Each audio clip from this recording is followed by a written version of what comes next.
უდიდურესობების ქალაქი. ქალაქში, რომელშიც შეგიძლია ნახოს საოცარი არქიტექტურული და ისტორიული ძეგლები, მაგრამ ასევე შეიძლება ნახოს საოცარი გაჭირვება და ქაოსი. ეს ნიუ-დელია.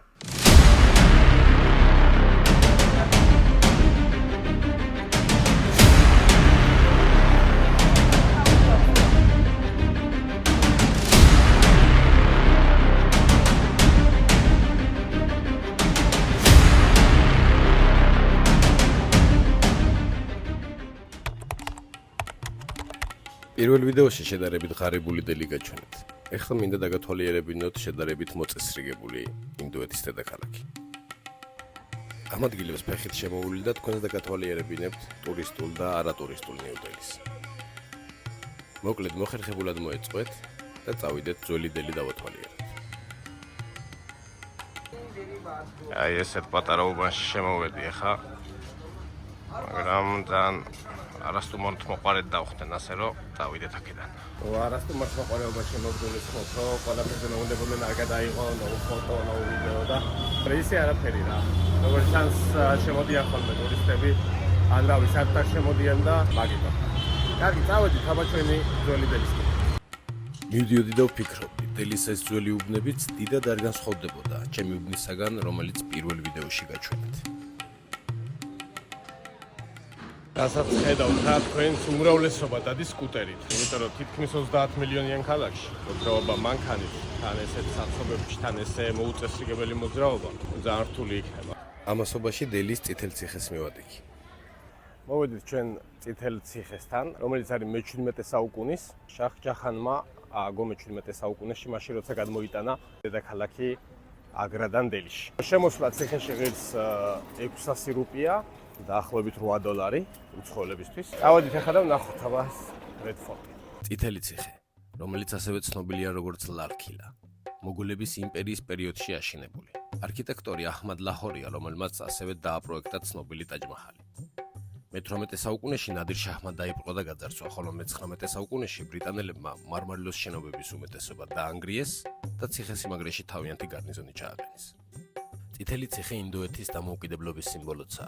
სწორედ აქ აღემართა 1947 წლის 15 აგვისტოს ინდოეთის დროშა.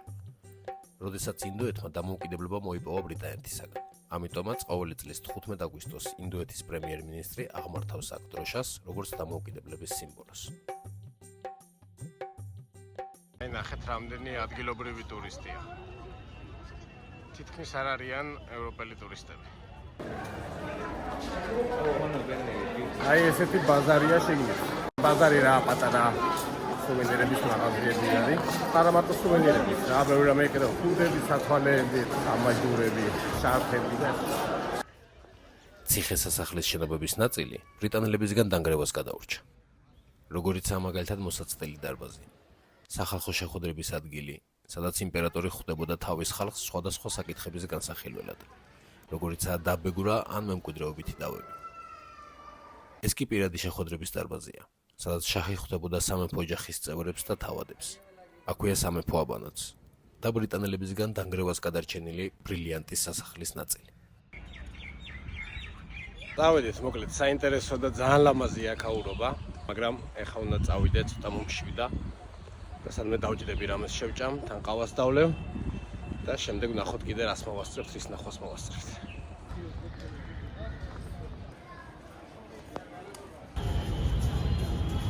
აი აქ ორი ნაბიჯი უკვე ციხესიმაგრიდან და იგივე სურათი ნაგავით არის სავსე ყველაფერი. მე მგონი მივეჩვე უკვე ამ ქაოსს. ციხეში რა ვიყავი შესული, მეთქი რაღაც ისი არ არის, რაღაც მაკლია და თურმე აი ეს მაკლია.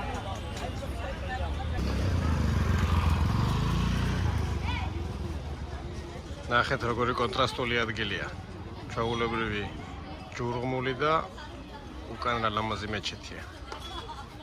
ამასობაში ჯამა მეჩეთს მივადგინე, რომელიც მე-17 საუკუნის არის და მსოფლიოში ერთ-ერთი უდიდესი მეჩეთია. დაახლოებით 25,000 ადამიანს იძლევის. თუმცა სამწუხაროდ იმდენი ხალხი დამხვდა შიგნით, რომ რამდენიმე საათი მოწდა მომიწევდა მეჩეთის მოსანახულებლად. ამიტომ დრო აღარ დამიკარგავს და პირდაპირ ინდოეთის კარიბჭისკენ წავედი. თუმცა გზად საინტერესო ადგილები გავიარე.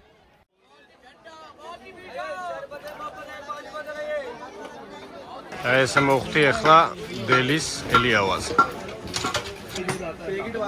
აკეთებენ რავი ყველაფერს. შლიან, აწყობენ. ერთმთლიანი პატარა ქალაქია რა ქალაქში.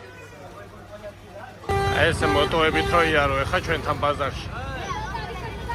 ნახეთ რა უბრალოდ რა საგიჟეთ.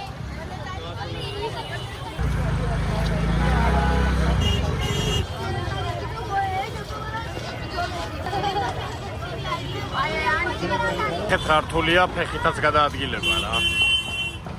ყველა მოტოციკლებიც ახლოს მოდიან, აი. რაშვები. აქაც ვერ გაივლებ, ყველგან პარკინგები. რავია.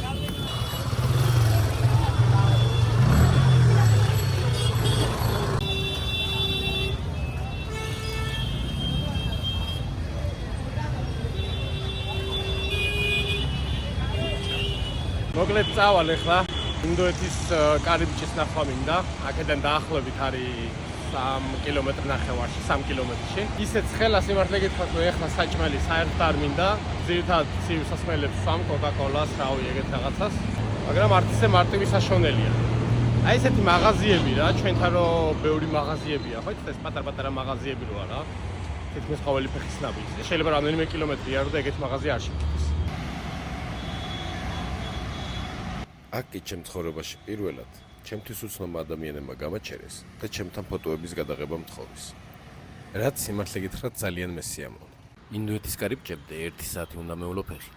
ამიტომაც საფიქრებლად საკმაოდ დიდი დრო მქონდა. მივდიოდი და ვფიქრობდი, როგორი განსხვავებული იყო ინდოეთის დედაქალაქის უბნები ერთმანეთისაგან.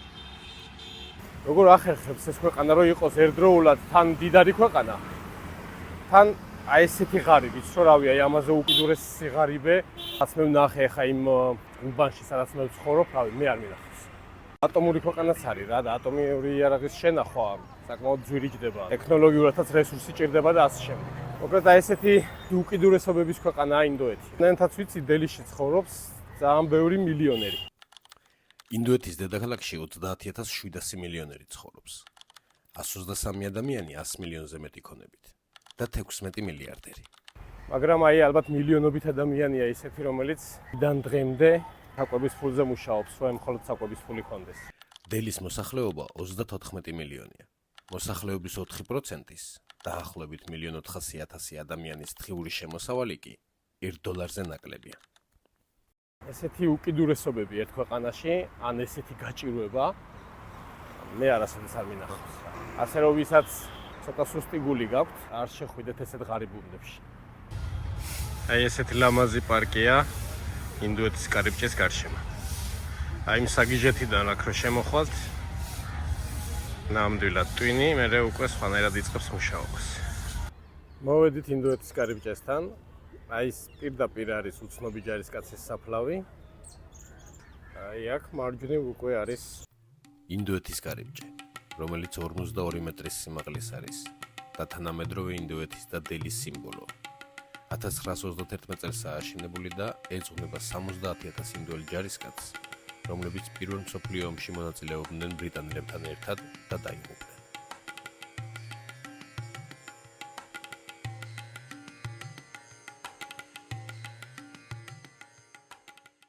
აი აქეთ ინდოეთის კარიბჭესთან უკვე აი ძალიან ბევრი ხალხია. უმეტესობა არიან ადგილობრივები.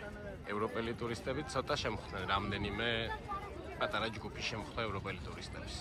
ხეთ რამდენი ხალხია იქ. სურათებს იღებენ. ეს ზის ხალხი და ისვენებს. აი ახლა მაგრად ცხელა რა, ზეზე 27-28 გრადუსი მინიმუმ იქნება.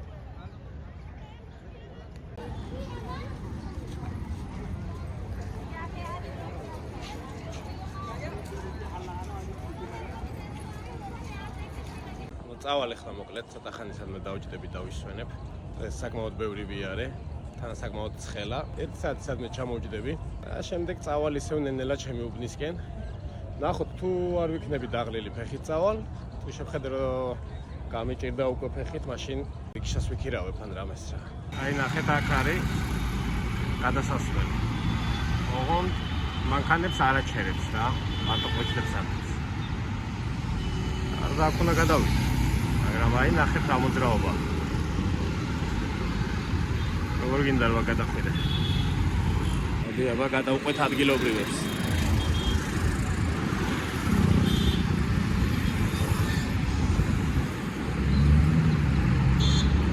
მოკლედ აქ გზაზე გადასვლა რა არის ნახევრად 80% უკვე იქით ახლა. საერთოდ არ გითხოვენ გზას. ეხლა დამითხოვ, ნუ ერთმა მანქანა ვიგდო, რომ წინვე დექი და არ დამარხა. საშინელება. აი ნახეთ როგორ არის შემოღობილი საცხოვრებელი კორპუსები რა, შედარებით ახლები. და შესასვლელებში დგანან სულ პოლიციელები. დაცვა რა. აი მავთულხმართები კორპუსების გარშემო. რომ არავინ გადაძრეს რაღამე. აი აქ წარმოიდგინეთ ახლა ვიღაცა ცხოვრობს რაღამე საფრთხეს აი აქ.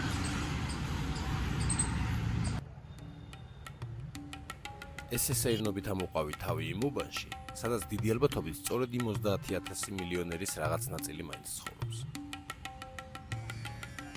სწორედ აი ესეთ უბნებში ცხოვრობენ ტურისტების უმრავლესობა, ჩემგან განსხვავებით.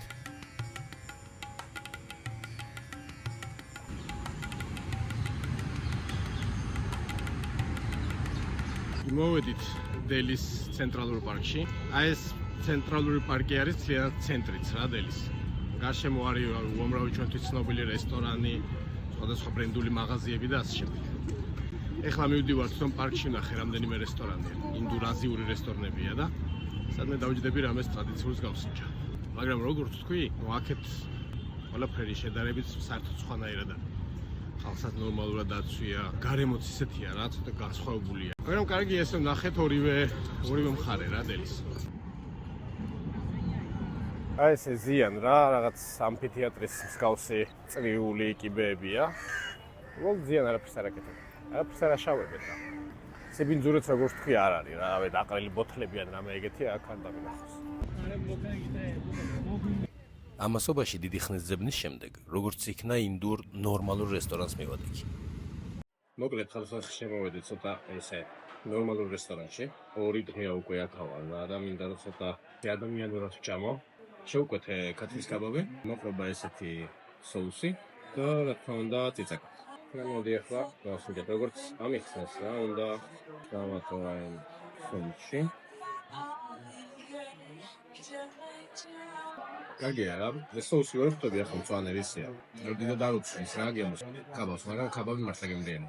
ეს კაბაბი ახლა ღირდა დაახლოებით $10. კარგით, შევჭამ ახლა ამას. მოკლედ აქ ცენტრში რა, სადაც ახლა ვარ, ყველაფერი ისეა, თანამედროვე და კარგი რესტორნები, შედარებით კარგი ბარები, გარემოც შედარებით კარგია, მუსაყობის კარგია.